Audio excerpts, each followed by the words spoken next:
Bu benim öyküm, birazcık yaralı kalbimin pek çok yeri yamalı kal.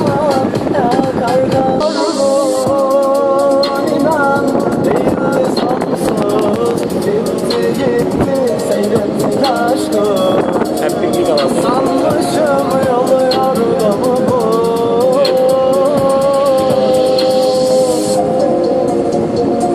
Böyle yazılmadı ya da ben öyle kandım.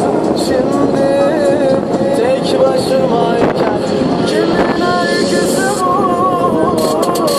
Bu benim öyküm, birazcık yaralı kalbimin pek çok yeri yamalı kal.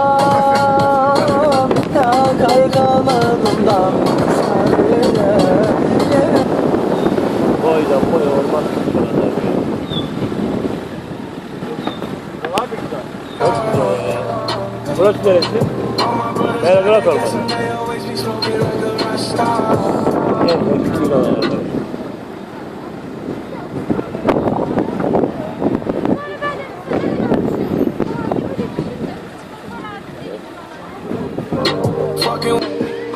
Evet arkadaşlar, bugün yine bir piknik alanına geldik.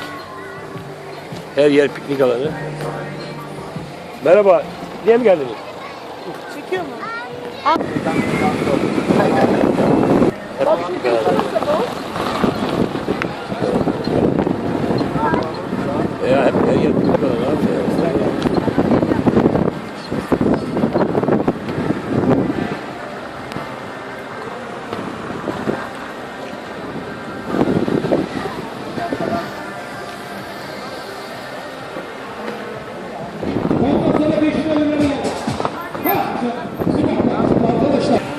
Hep böyle piknik alanı.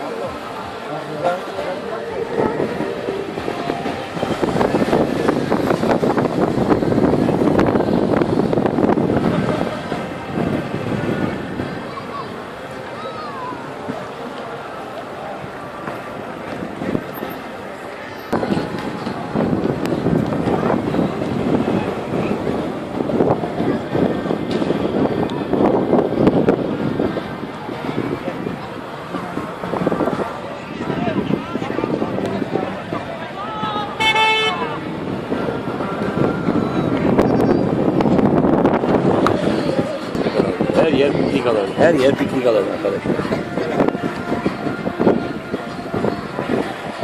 Çok büyük bir piknik alanı arkadaşlar. Gördüğünüz gibi. Ya bırak.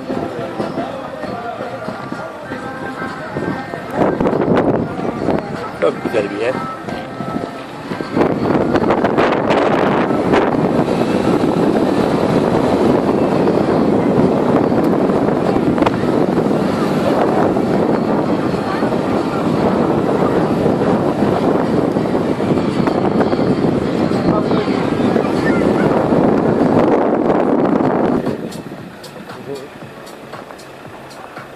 Silahına bu